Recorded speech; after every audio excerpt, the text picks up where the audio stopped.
جہاں تک قرض کے آداب کا تعلق ہے، اسی طرح اس سلسلے میں ایک اور بات بھی یاد رکھیے کہ بعض اوقات آپ کو اپنی ذاتی ضرورت کے لیے قرض نہیں لینا ہوتا، لیکن آپ کے سامنے کوئی ایسا شخص آ جاتا ہے جو انتہائی شدید حاجت کا شکار ہے اور آپ خود کچھ نہیں کر سکتے، تو آپ کسی سے قرض لے کر اس کی مدد کر سکتے ہیں، کیونکہ اس کو کوئی قرضہ نہیں دے گا، لیکن آپ کی جو کہ ایک ریلائبلٹی ہے، آپ کا ایک ٹرسٹ ہے لوگوں کو آپ پر، تو آپ کو کوئی دے دے گا تو آپ لے کر اس کا قرضہ ادا کر اس کی ضرورت پوری کر دیں اور پھر آپ اپنا قرضہ ادا کرتے رہیں۔ بلال رضی اللہ عنہ سے مروی ہے کہ جب رسول اللہ صلی اللہ علیہ وسلم کے پاس کوئی انسان آتا، آپ اس کو ننگا دیکھتے، یعنی اس کے پاس پراپر ڈریس نہیں ہے، تو مجھے حکم کرتے، میں جاتا اور قرض لے کر اس کے لیے چادر خرید لاتا، اسے پہننے کے لیے دیتا اور اسے کھانا کھلاتا۔ یعنی یہ ایک صورت ہے جائز جس میں انسان ایسا کر سکتا ہے، لیکن وہ بھی ادائیگی کی نیت کے ساتھ۔ جہاں تک قرض کے آداب کا تعلق ہے تو قرض کے تمام لین دین میں مدتوں کی تحدید ضروری ہے کہ کتنے عرصے کے لیے قرض لیا جا رہا ہے، اوپن اینڈ نہیں ہونا چاہیے، 10 دن کے لیے دے دیں، 10 مہینے کے لیے دے دیں، 10 سال کے لیے دے دیں، تو ٹائم پیریڈ الی اجل مسمى۔ دوسری بات یہ کہ لیتے یا دیتے وقت اس کو لکھنا ضروری ہے۔ تیسری بات یہ کہ لکھنے والا عدل و انصاف کے ساتھ لکھے، کسی قرابت یا عداوت سے متاثر نہ ہو۔ چوتھی بات یہ کہ قرض دار جب لوگوں کے حقوق کاتب کو لکھوائے تو اللہ سے ڈرے اور اس میں کمی بیشی نہ کرے۔ نمبر 5، خرید و فروخت اور لین دین میں گواہ مقرر کرنا بہتر ہے، نہ ہو تو کوئی بات نہیں۔ نمبر 6، گواہ دو مرد یا ایک مرد اور 2 عورتیں ہوں گی۔ 2 عورتیں کیوں؟ تاکہ ان پر ذمہ داری کم آئے، بوجھ کم پڑے۔ نمبر 7، جب گواہ کی ضرورت پڑے تو اس کو انکار نہیں کرنا چاہیے، اسے حاضر ہو جانا چاہیے گواہی دینے کے لیے۔ قرض واپس مانگنے والے کو اجازت ہے کہ وہ سختی کر سکتا ہے، سختی سے واپس مانگ سکتا ہے۔ ایک شخص نبی صلی اللہ علیہ وسلم کے پاس اپنے قرض کا تقاضا کرنے کے لیے آیا اور سخت گفتگو کرنے لگا، یعنی ہارش بولنے لگا، یعنی اپنی گفتگو میں وہ ہارش ہو گیا۔ آپ کے صحابہ غصے میں اس کی طرف بڑھے کہ تم اللہ کے رسول صلی اللہ علیہ وسلم کے ساتھ یہ معاملہ کر رہے ہو، لیکن رسول اللہ صلی اللہ علیہ وسلم نے فرمایا کہ اسے چھوڑ دو، کیونکہ جس کا کسی پر حق ہو تو وہ بات کہنے کا بھی حق رکھتا ہے۔ پھر آپ نے فرمایا اس کے قرض والے جانور کی عمر کا ایک جانور اسے دے دو۔ صحابہ نے عرض کیا یا رسول اللہ صلی اللہ علیہ وسلم، اس سے زیادہ عمر کا جانور تو ہے لیکن اس عمر کا نہیں ہے جتنا اس کو دینا بنتا ہے۔ آپ نے فرمایا اسے وہی دے دو، کیونکہ سب سے اچھا آدمی وہ ہے جو دوسروں کا حق پوری طرح ادا کرتا ہو۔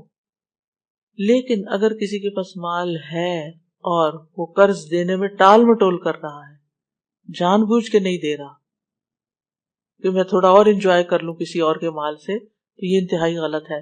رسول اللہ صلی اللہ علیہ وسلم نے فرمایا قرض ادا کرنے میں مالدار کی طرف سے ٹال مٹول کرنا ظلم ہے، اور اگر تم میں سے کسی کا قرض کسی مالدار کے حوالے کیا جائے تو اسے قبول کرے، یعنی قرض خواہ کو کہا جائے کسی دوسرے نے میرا قرض دینا ہے، اس سے لے لو، تو وہ مان جائے اچھا ٹھیک ہے میں اس سے لے لیتا ہوں۔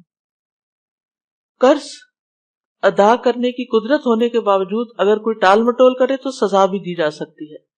رسول اللہ صلی اللہ علیہ وسلم نے فرمایا مالدار آدمی کا ٹال مٹول کرنا اس کی عزت کو حلال کر دیتا ہے، یعنی لوگ پھر اس پہ باتیں بنانے لگتے ہیں، اس کی سزا کو جائز کر دیتا ہے۔ ابن مبارک کہتے ہیں عزت حلال کرنے کا مطلب ہے کہ اس سے سخت کلامی کی جائے، اور سزا کا مطلب ہے کہ اس کو قید کر دیا جائے، یعنی اس پر کوئی عدالت کی طرف سے پھر اس کو پنشمنٹ دی جائے۔ قرض کو ہمیشہ اچھے طریقے سے ادا کرنا چاہیے۔ جابر بن عبداللہ کہتے ہیں میں نبی صلی اللہ علیہ وسلم کی خدمت میں حاضر ہوا، آپ اس وقت مسجد میں تشریف فرما تھے، آپ نے فرمایا پہلے 2 رکعت نماز پڑھ لو، اور میرا نبی صلی اللہ علیہ وسلم پر کچھ قرض تھا جسے آپ نے ادا کیا اور زیادہ دیا، یعنی جب آپ لوٹاتے تھے تو زیادہ دیتے تھے، کمی نہیں کرنی چاہیے۔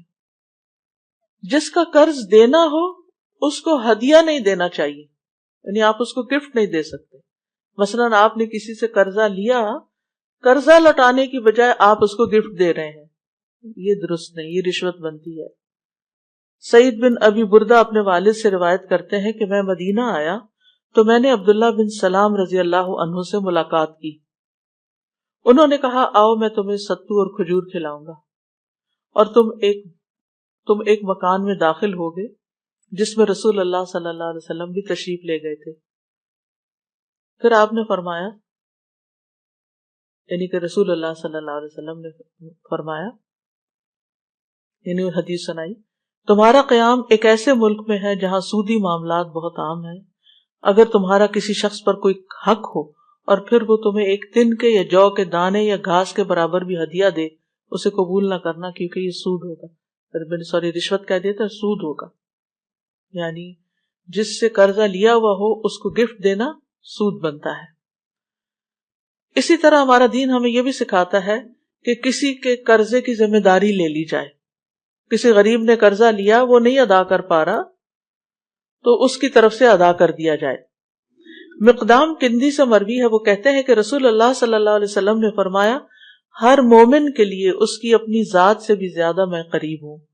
جو شخص قرض یا چھوٹی اولاد چھوڑ کر مر جائے وہ میرے ذمہ ہے، یعنی رسول اللہ صلی اللہ علیہ وسلم اس کی اولاد کی کفالت بھی کریں گے اور اس کا قرضہ بھی ادا کریں گے، اور جو شخص مال چھوڑ کر جائے وہ اس کے وارثوں کا ہے۔ اسی طرح زکوٰۃ کے مال